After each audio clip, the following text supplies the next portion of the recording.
अस्सलाम वालेकुम वरहमतुल्लाहि वबरकातुहू। सबसे पहले तो मैं अल्लाह रब्बुल इज़्ज़त का शुक्रिया अदा करता हूँ।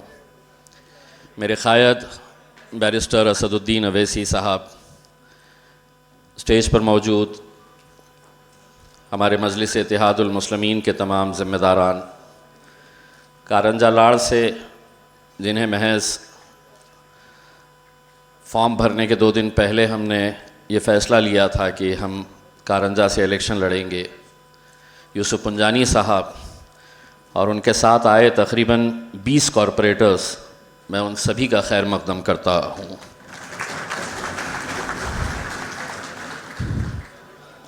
घर से निकल रहा था तो पुंडलिक नगर पुलिस के कांस्टेबल खड़े थे।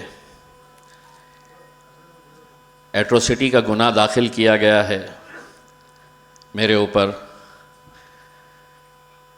पुलिस की तरफ से एक और केस रजिस्टर किया गया इलेक्शन के दिन का। यकीनन मुझे मालूम है ये वो समझ रहे हैं कि ओहदा चले गया तो हम डर जाएंगे। लड़ने वाली जमात का नाम मजलिस इत्तेहादुल मुस्लिमीन है। गलत रहे तो सर झुकाकर उसे कबूल करेंगे, लेकिन अगर किसी के दबाव में आकर, किसी की ज़ोर ज़बरदस्ती के कहने के ऊपर अगर मुझ पर या मेरे किसी भी पार्टी के ज़िम्मेदारान पर अगर इस तरह का रवैया अपनाया गया तो हम बंद हॉल में भी जल से लेते हैं और जब रास्ते पे उतरते हैं तो उसमें भी कोई कसर नहीं छोड़ते हैं। इस इलेक्शन में बहुत कुछ देखने को मिला। जैसा यूसुफ भाई ने बताया, ये एक अलग तरह का इलेक्शन था। कैसे कैसे नारे लगाए गए थे। एक नारा जो पूरे महाराष्ट्र के इलेक्शन के अंदर उन लोगों को मुत्तहिद करने का काम कर रहा था, वो नारा कटेंगे और बटेंगे और कटेंगे।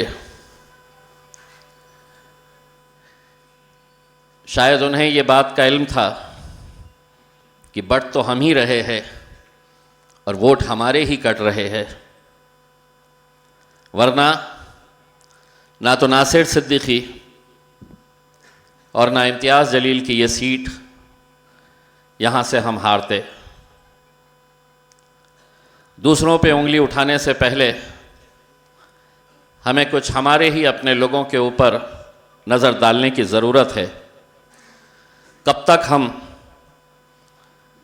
अपनी कौम का सौदा इसी तरह होता हुआ देखते रहेंगे। नासिर सिद्दीकी करीब 80,000 वोट ले रहे। इलेक्शन लड़ने का इख्तियार सबको है।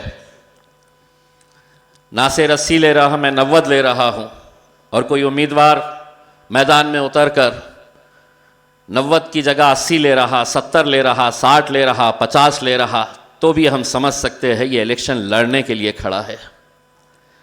लेकिन 90,000 वोट हम ले रहे और बाकी के 13 उम्मीदवार जो मेरे अपने कौम से ताल्लुक़ रखते हैं, 13 उम्मीदवारों की अगर गिनती की जाए कितने वोट हासिल किए तो 2700 वोट हासिल किए। हम हारे कितने से? तो महज 2100 वोटों से। 60 वोट, 80, 150, 200, इतने वोट। आखिर इनके होर्डिंग्स कौन लगा रहा था?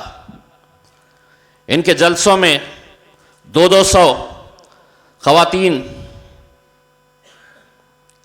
इनके रैली में कौन भेजा जा रहा था, किसे भेजा जा रहा था?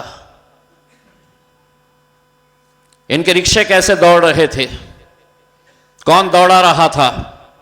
मैं उस वक्त भी चीख चीख कर यह कह रहा था कि यह सारा पैसा भारतीय जनता पार्टी की तरफ से ये तमाम उम्मीदवारों को दिया जा रहा था। और आखिरी के 3 दिनों के अंदर वो उम्मीदवार जो बड़ी बड़ी बातें करते हैं हर दूसरे तीसरे दिन, उनको पैसा इसलिए दिया गया था कि इलेक्शन के दिन दोपहर में 3 बजे के बाद मजलिस के जो गढ़ है, मजबूत इलाके हैं, वहां पर जाकर माहौल खराब करो। कभी इस बात के ऊपर गौर करिएगा, सोचिएगा कि हम कहां जा रहे हैं। जब जवाहर नगर पुलिस स्टेशन के बिल्कुल सामने भारतीय जनता पार्टी के दफ्तर में, उस दफ्तर के अंदर जब रेड हैंडेड जब हमारी टीम वहां पर पहुंची, तो बड़े अफसोस के साथ यह कहना पड़ रहा कि महज 1,500 रुपया हासिल करने के लिए बुर्खा पहनी हुई हमारी माएं और बहनें उस दफ्तर के अंदर पाई गई। हमारे ही किसी नौजवान को यह जिम्मेदारी दी गई थी कि जितनी तो मुसलमान औरतों को यहां पर लेकर आएंगे, 500 रुपये कमीशन दिया जा रहा था। 1,500 रुपये वोट खरीदने की कीमत दी जा रही थी। इख्तिलाफ आपका मुझसे हो सकता है, इख्तिलाफ नासिर सिद्दीकी साहब के साथ हो सकता है, लेकिन 5 साल जो कौम का इतना बड़ा नुकसान किया गया है, उस दौर के अंदर जहां पर चुनकर आने के फौरन बाद भारतीय जनता पार्टी के कुछ नेता किस तरह की बयानबाजी कर रहे हैं।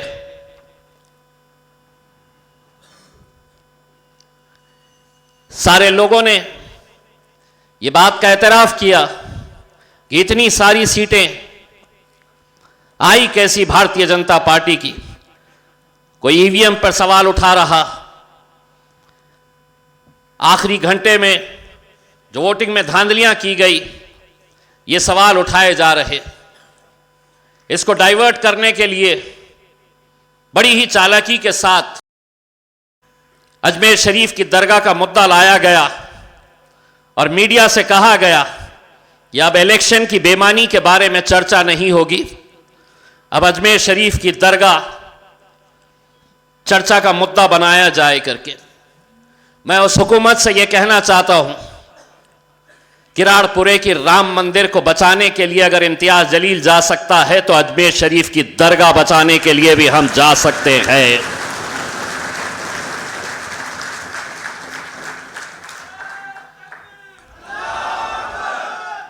यकीनन हम जिस मजहब से ताल्लुक़ रखते हैं, मायूसी कुफ्र है। हमें हिम्मत नहीं हारना है, हमें हमारे हौसलों को बुलंद रखना है, पूरी हिम्मत के साथ आगे बढ़ना है। यकीनन आने वाले वक्त में कॉरपोरेशन के इलेक्शंस होने वाले हैं। लोगों के अंदर इस बात का गुस्सा है कि किस तरह तमाम सियासी पार्टियां एक साथ मिलकर आ जाती है मजलिस को गिराने के लिए। वो गुस्सा इंशाअल्लाह आने वाले 2-3 महीनों के अंदर जब कॉरपोरेशन के इलेक्शन रहेंगे, आपको मुत्तहिद होकर एक ताकत बनकर मजलिस के साथ खड़े रहना है। और मैं भी एक बात का एतराफ़ करता हूं, कोई भी उम्मीदवार इस भरम में ना रहे, ये सोच अपने दिमाग से निकाल दे कि अगर इम्तियाज जलील को 91,000 वोट मिले हैं, नासिर सिद्दीकी को 80,000 के करीब वोट मिले हैं, तो ये हमारे वोट नहीं है, ये बैरिस्टर असदुद्दीन अवैसी और अकबरुद्दीन अवैसी साहब के वोट है। वरना अगर इस घमंड और इस गुरूर के अंदर रहेंगे तो हमने अपनी आंखों से देखा है 80,000 वाला 5,000 के ऊपर आकर रुक जाता है।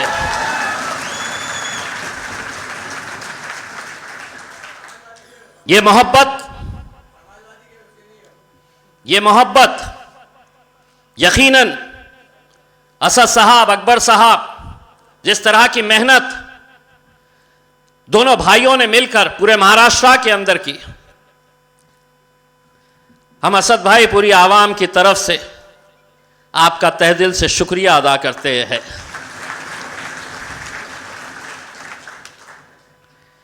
आने वाला वक्त मजलिस के लिए अच्छा वक्त रहेगा, मजबूती के साथ आगे बढ़ेंगे।